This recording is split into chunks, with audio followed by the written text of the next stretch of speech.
उपाय से शत्रु को जीतो, हथियार से नहीं। एक जंगल में बहुत सी मछलियों से भरा एक तालाब था। एक बगुला वहां दिन प्रतिदिन मछलियों को खाने के लिए आता था, किंतु वृद्धा होने के कारण मछलियों को पकड़ नहीं पाता था। इस तरह भूख से व्याकुल हुआ वह एक दिन अपने बुढ़ापे पर रो रहा था कि एक केकड़ा उधर आया। उसने बगुले को निरंतर आंसू बहाते देखा तो कहा, मामा, आज तुम पहले की तरह आनंद से भोजन नहीं कर रहे और आंखों से आंसू बहाते हुए बैठे हो, इसका क्या कारण है? बगुले ने कहा, मित्र, तुम ठीक कहते हो, मुझे मछलियों को भोजन बनाने से विरक्ति हो चुकी है। आजकल अनशन कर रहा हूँ, इसी से मैं पास में आई मछलियों को भी नहीं पकड़ता। केकड़े ने ये सुनकर पूछा, मामा, इस वैराग्य का कारण क्या है? बगुला, मित्र, बात यह है कि मैंने इस तालाब में जन्म लिया, बचपन से ही यहीं रहा हूँ और यहीं मेरी उम्र गुजरी है। इस तालाब और तालाबवासियों से मेरा प्रेम है, किंतु मैंने सुना है कि अब बड़ा भारी अकाल पड़ने वाला है। 12 वर्षों तक वृष्टि नहीं होगी। केकड़ा किससे सुना है? बगुला, एक ज्योतिषी से सुना है। शनिश्चर जब शकटाकार रोहिणी तारक मंडल को खंडित करके शुक्र के साथ एक राशि में जाएगा, तब 12 वर्ष तक वर्षा नहीं होगी। पृथ्वी पर पाप फैल जाएगा। माता पिता अपनी संतान का भक्षण करने लगेंगे। इस तालाब में पहले ही पानी कम है, ये बहुत जल्दी सूख जाएगा। इसके सूखने पर मेरे सब बचपन के साथी, जिनके बीच मैं इतना बड़ा हुआ हूँ, मर जाएंगे। उनके वियोग दैख की कल्पना से ही मैं इतना रो रहा हूँ, और इसलिए मैंने अनशन किया है। दूसरे जलाशयों से भी जलचर अपने छोटे छोटे तालाब छोड़कर बड़ी बड़ी झीलों में चले जा रहे हैं। बड़े बड़े जलचर तो स्वयं ही चले जाते हैं, छोटों के लिए ही कठिनाई है। दुर्भाग्य से इस जलाशय के जलचर बिल्कुल निश्चिंत बैठे हैं, मानो कुछ होने वाला ही नहीं है।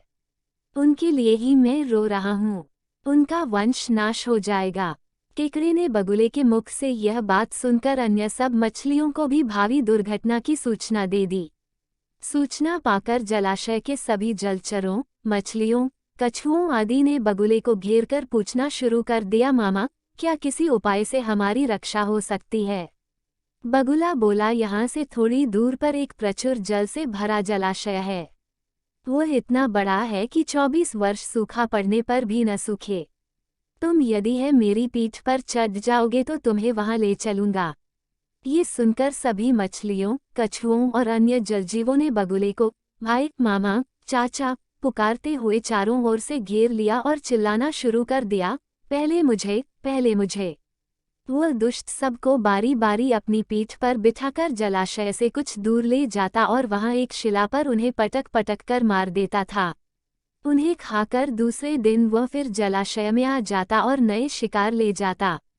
कुछ दिन बाद केकड़े ने बगुले से कहा, मामा, मेरी तुमसे पहले पहल भेंट हुई थी, फिर भी आज तक मुझे नहीं ले गए। अब प्रायः सभी नए जलाशय तक पहुंच चुके हैं, आज मेरा भी उद्धार कर दो।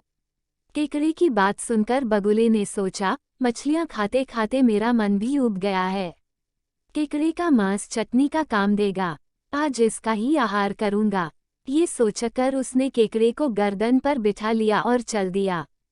केकड़े ने दूर से ही जब एक शिला पर मछलियों की हड्डी का पहाड़ सा लगा देखा तो वह समझ गया कि यह बगुला किस अभिप्राय से मछलियों को यहाँ लाता था। फिर भी वह असली बात को छिपाकर प्रकट में बोला, मामा, वह जलाशय अब कितनी दूर रह गया है? मेरे भार से तुम काफी थक गए होगे, इसलिए पूछ रहा हूँ।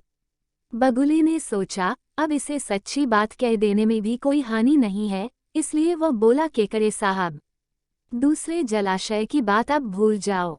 ये तो मेरी प्राणयात्रा चल रही थी, अब तेरा भी काल आ गया है। अंतिम समय में देवता का स्मरण कर ले, इसी शिला पर पटककर तुझे भी मार डालूंगा और खा जाऊंगा। बगुला अभी यह बात कह ही रहा था कि केकड़े ने अपने तीखे दांत बगुले की नर्म मुलायम गर्दन पर गड़ा दिए। बगुला वहीं मर गया, उसकी गर्दन कट गई। केकड़ा मृत बगुले की गर्दन लेकर धीरे धीरे अपने पुराने जलाशय पर ही आ गया। उसे देखकर उसके भाई बंधुओं ने उसे घेर लिया और पूछने लगे, क्या बात है, आज मामा नहीं आए? हम सब उनके साथ जलाशय पर जाने को तैयार बैठे हैं। केकड़े ने हंसकर उत्तर दिया, मुँह उस बगुले ने सभी मछलियों को यहाँ से ले जाकर एक शिला पर पटककर मार दिया है। ये कहकर उसने अपने पास से बगुले की कटी हुई गर्दन दिखाई और कहा, अब चिंता की कोई बात नहीं है, तुम सब यहाँ आनंद से रहोगे।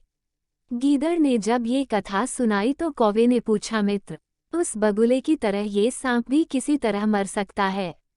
गीदड़, एक काम करो, तुम नगर के राजमहल में चले जाओ, वहां से रानी का कंचहार उठाकर सांप के बिल के पास रख दो। राजा के सैनिक कंचहार की खोज में आएंगे और सांप को मार देंगे। दूसरे ही दिन कौवी राजमहल के अंतःपुर में जाकर एक कंचहार उठा लाई। राजा ने सिपाहियों को उस कौवी का पीछा करने का आदेश दिया। कौवी ने वह कंचहार सांप के बिल के पास रख दिया। सांप ने उस हार को देखकर उस पर अपना फन फैला दिया था। सिपाहियों ने सांप को लाठियों से मार दिया और कंचहार ले लिया। उस दिन के बाद कौवा कौवी की संतान को किसी सांप ने नहीं खाया। तभी मैं कहता हूँ कि उपाय से ही शत्रु को वश में कर लेना चाहिए। दमनक ने फिर कहा, सच तो यह है कि बुद्धि का स्थान बल से बहुत ऊंचा है।